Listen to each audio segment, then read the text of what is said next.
o bem que eu fiz para a sociedade e para o Brasil. Isso eu posso falar. É o que eu fiz. E eu conheço o meu avô e eu sei o que ele fez. E o meu pai, e o meu bisavô, e a minha família. Que eu conheço. Que você não sabe nada. 2 minutos, Breno. Quando o Bielinski chamou o interlocutor dele de burrão, dizendo que a divisão Galícia não era nazista, Bielinski mentiu. A divisão Galícia fazia parte das SS nazistas. Quando ele disse que era uma divisão liderada por generais ucranianos, ele mentiu de novo. Os grandes generais da divisão Galícia foram Walter Schimann, que era um austríaco, general das SS, e Fritz Freytag, um alemão, também general das SS. A divisão Galícia foi condenada pelo Tribunal de Nuremberg como uma unidade responsável por crimes de guerra. Ela não lutou só na Ucrânia, Rodrigo. Ela combateu ao lado dos nazistas na Eslováquia, na Iugoslávia e na Áustria. E eu vou contar uma outra historinha aqui em 1 minuto, porque diz respeito à minha família. A divisão Galícia foi responsável por um dos maiores crimes de guerra que aconteceram numa cidade polonesa, que quando começa a Segunda Guerra Mundial, quando a Alemanha invade a União Soviética, essa cidade estava em território ucraniano. Essa cidade se chama Ruta Piniaka. Essa cidade, em 28 de fevereiro de 1944, foi destruída pela divisão Galícia. 1.000 civis foram mortos. Desses 1.000 civis, Bielinski, 20 eram judeus. Um desses judeus mortos pela divisão Galícia era minha tia-avó. A divisão Galícia foi responsável por matar judeus. A divisão Galícia foi responsável por matar civis. A divisão Galícia respondia à máquina de extermínio do nazismo. A divisão Galícia era uma máquina de matar a serviço de Hitler. Isso é a divisão Galícia de acordo... É porque agora não vai ter como eu compensar o tempo. De acordo com investigações históricas realizadas tanto pelo Instituto Polonês de Memória Nacional quanto pela Ucrânia. Na minha considerações finais, eu lerei para as pessoas a prova do que eu estou falando. Tá bom. Bielinski, 5 minutos, considerações finais do debate. Então vamos lá. Pessoal, minha conclusão do debate, tá? Fiquei muito chateado, decepcionado. Eu estudei perguntas sérias sobre o que pode ser feito pelo Brasil. Eu trouxe dados, eu trouxe números, eu trouxe investimento, eu trouxe realmente informação, né? Para concluir a verdade. E esse é o grande problema da direita, né? Esse apego que a gente tem à verdade. Esse apego que, infelizmente, é o que ao mesmo tempo faz com que a nossa verdade seja reconhecida pelo povo, mas faz com que a esquerda tenha tanto poder de sedução de muitos de vocês, jovens, estão aqui acompanhando. Eu vi o podcast Três Irmãos deixar de ser uma coisa para ser um podcast de meninos e infantis de esquerda. Não estou falando de vocês, estou falando do público, né? E eu entendo o lado do podcast, é o que dá view, o que dá like. Hoje tem esse nicho, entendeu? Mas a primeira vez que eu vim aqui não era assim, né? As coisas mudaram. Eu vim para esse debate porque eu pensei, poxa, eu vou ter a oportunidade de fazer perguntas e respostas. Não é o que está acontecendo, vocês são testemunhas disso. Esses ataques históricos, né? Foi perseguido, o seu avô matou a minha tia-avó. Olha, eu tenho os mapas que o meu avô desenhou à mão dos lugares que ele marchou. Eu conheço a história da vida do meu avô. Eu sei o nome do general dele, que não tá na sua lista, porque você não sabe, entendeu? O Breno vai trazer aqui uma série de informações fantasiosas, mas ele não leu o outro lado, ele só leu o lado que interessa para ele, né? Eu li um livro de 600 páginas para conhecer a história da divisão Galícia. Eu conheço a história da divisão Galícia pelo lado ucraniano, o lado que precisava de independência da União Soviética, que já tinha matado milhões de ucranianos de fome, tá? ele não vai te falar sobre isso, ele não vai dizer a verdade. Ele vai contar uma história que ele inventou, ele vai contar uma história que faz sentido, ele vai botar na conta dos outros para tentar simplesmente me desclassificar aqui, né? Dizer assim, ele é nazista, ele é isso, ele é aquilo. O que o meu avô fez é o que o meu avô fez. Vocês têm que me julgar pelo que eu faço, pelo meu trabalho, pela minha formação. Eu tenho 38 anos de idade, né? Eu estudei no colégio militar, eu servi a minha pátria no colégio militar, eu fui soldado do exército, eu sou delegado de polícia, eu sou deputado federal, eu sou professor, né? Eu trabalhei muito, eu trabalho muito pra caramba, eu me dedico de verdade. Quando eu tomei os tiros e fui vítima de tentativa de homicídio, eu sei que eu tô aqui, vivo, hoje. Eu sei que é porque nosso Senhor Jesus Cristo atendeu as orações das pessoas que tomaram conhecimento que eu fui vítima e que rezaram por mim e pela minha vida e me colocaram de pé para servir a população. É isso que eu faço todos os dias. Hoje eu tô aqui graças a todos vocês que rezaram por mim, que desejaram a minha vida, que votaram em mim. Eu podia ter outro destino, mas o que me trouxe até aqui foi a vontade de nosso Senhor Jesus Cristo. Eu vi o que é a morte e eu vi o que é a vida. Eu fico muito triste com a qualidade desse debate. Eu esperava muito mais. O Breno tem idade para ser meu pai. Eu esperava muito mais dele. Um jornalista, leitor, uma pessoa capacitada. Infelizmente, é só isso que vocês vão ter. Vocês vão ter um discurso aqui para falar mal do Paulo Bilinski, para desqualificar ele, mas o debate mesmo não aconteceu. As perguntas não foram respondidas. Aquilo que poderia ter sido não foi. E é triste, porque esse tipo de coisa eu já enfrento todo dia na Câmara. Eu abri falando isso, eu queria debate, eu queria construção. Eu encontrei discurso. Discurso por discurso, meu irmão. Meu ouvido não é pinico. Eu não sou obrigado a ouvir. Então, fica por isso. Infelizmente, saímos daqui dessa forma. Nós, preocupados com a proposta, com o debate, para aquilo que eu fui convidado. Saímos daqui sem nada. Com um discurso unilateral, velho, com cheiro de mofo. Essa é a verdade. Muito obrigado. Ô, Bilinski, só para deixar claro uma coisa aqui também.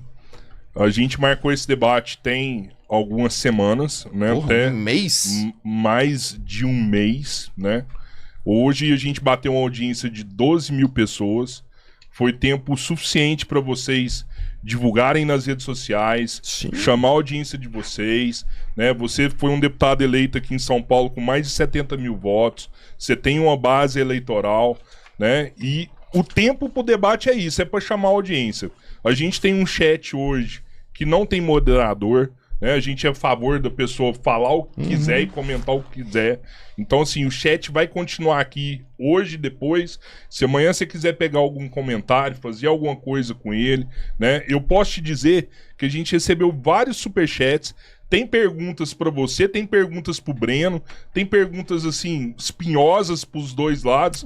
Eu nem vou seguir, entendeu? Então assim, eu acho que teve um equilíbrio. Eu vi que pessoas se excederam no chat aqui também.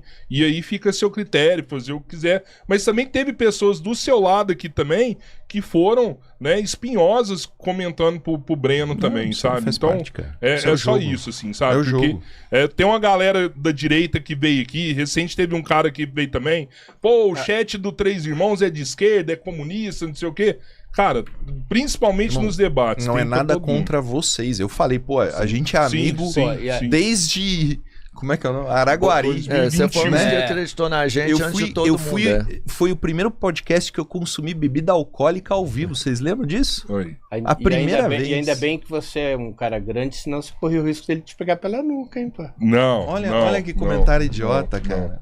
Vamos lá. Bora lá. 5 Ó, minutos, eu Breno. agradeço de verdade, de coração, mas eu vou ser sincero com vocês, entendeu? Meu ouvido não é pinico, cara.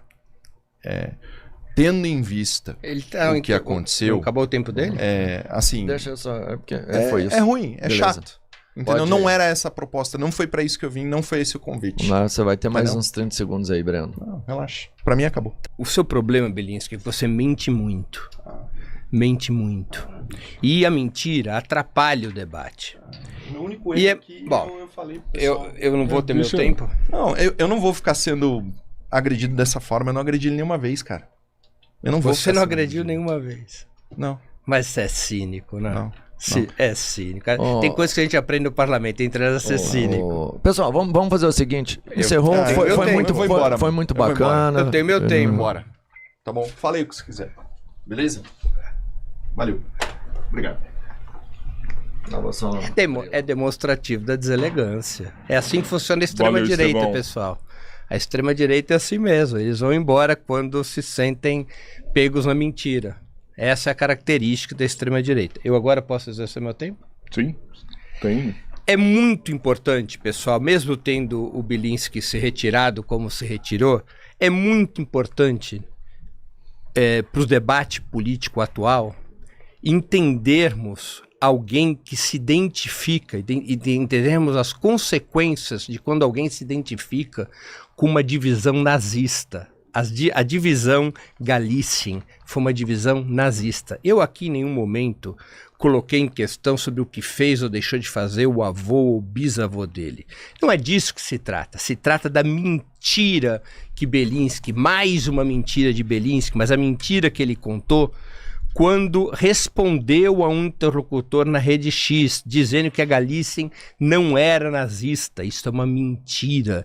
Tem uma larga comprovação histórica e os oficiais generais da divisão Galitzin nunca foram ucranianos, sempre foram generais, ou austríacos ou alemães. A divisão Galitzin fazia parte das SS, a tropa mais brutal e sanguinária de Adolf Hitler. Ele ter orgulho da divisão Galitzin e ele mentir sobre a divisão Galitzin diz muito a respeito das concepções políticas que Belinsky defende. Eu não estou aqui discutindo o que fez o avô dele, ele não é responsável pelo que o avô fez ou deixou de fazer, mas ele é responsável quando ele defende a divisão Galitzin, quando ele mente sobre a divisão Galitzin não ser nazista, quando ele mente sobre a divisão Galitzin, quando ele diz que a divisão Galitzin foi liderada por generais ucranianos, o que é uma mentira. Basta procurar em qualquer livro histórico. E eu aqui aproveito o tempo que me resta para comprovar o que eu disse na minha intervenção anterior. O massacre de Ruta Piniaka. Ruta Piniaka, Rodrigo, foi uma cidadezinha que era polonesa. Quando em 1939 houve a repartição da Polônia entre a União Soviética e a Alemanha, Ruta Piniaka passou a ser ucraniana. Ruta Piniaka já nem existe mais, era um povoado. Os nazistas, quando invadem a União Soviética em 1941, eles invadem pela Bielorrússia e pela Ucrânia.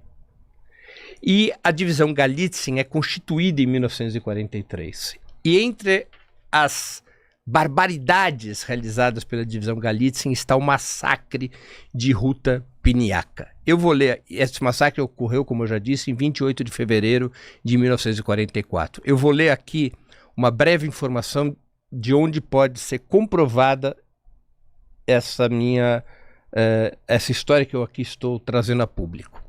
Uma investigação de 2003 do Instituto Polonês de Memória Nacional e uma investigação de 2005 do Instituto de História da Academia de Ciências da Ucrânia concluíram que a divisão Galícia da SS realizou um massacre de civis.